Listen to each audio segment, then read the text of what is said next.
হয়, আজি চামাগুৰি সমষ্টিৰ কাছাবাটি গাঁৱৰ পৰা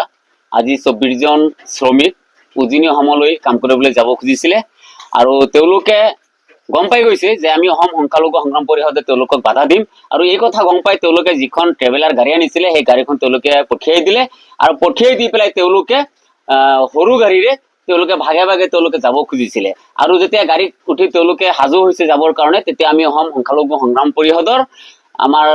যিখিনি সদস্য আছে এই সদস্যখিনি গৈ পেলাই তাত গৈ পেলাই আমি বাধা দিছো কাৰণ যেহেতু মুখ্যমন্ত্ৰীয়ে বিধানসভাৰ মজিয়াত স্পষ্টকৈ কৈছে যে মুখ্যমন্ত্ৰী অসম চৰকাৰ ইয়াৰ দায়ী নহয় যে যদি উজনি অসমত কোনোবা শ্ৰমিক গৈ পেলাই তাত যদি আঘাতপ্ৰাপ্ত হয় বা কিবা হয় তাত যদি মাৰপিট হয় মুখ্যমন্ত্ৰী নিজে দায়ী নহয় চৰকাৰ যেহেতু দায়ী নহয় উজনি অসমৰ যি 30টা দল সংগঠনে একত্ৰিত হৈ তেওঁলোকে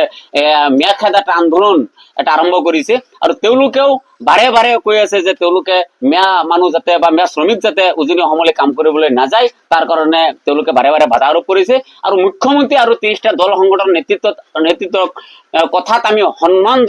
সন্মতি জনাই আমি এই শ্ৰমিকখিনি উজনি অসমলৈ যাব দিয়া নাই কাৰণ তেওঁলোকে উজনি অসমত কাম কৰিব গলে যি ধৰণে তেওঁলোকক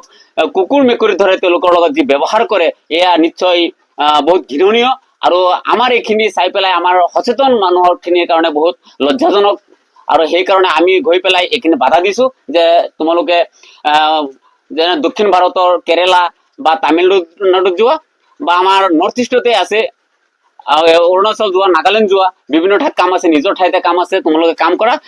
যেতিয়ালৈকে অসম চৰকাৰে বা উজনি 30টা দল সংগঠনে তেওঁলোকে ইয়াৰ দায়িত্ব নলব যে নামনি অসমৰ পৰা বা মধ্য অসমৰ পৰা শ্ৰমিকসকল আহি ম্যা শ্ৰমিকসকল আহি ইয়াতে কাম কৰিব তেওঁলোকে সুৰক্ষা দিব তেনেকুৱা যদি যাতে তেওঁলোকে কোনো ধৰণৰ ব্যৱস্থা লয় তেতিয়াহ'লে এই শ্ৰমিকখিনি যাব পাৰিব আৰু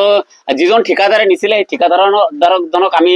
ধৰিছিলো যে তুমি যে কিহৰ ভিত্তিত তুমি লৈ গৈ আছা যদি শ্ৰমিকখিনি কিবা হয় তেতিয়া ইয়াৰ দায়িত্ব কোনে ল'ব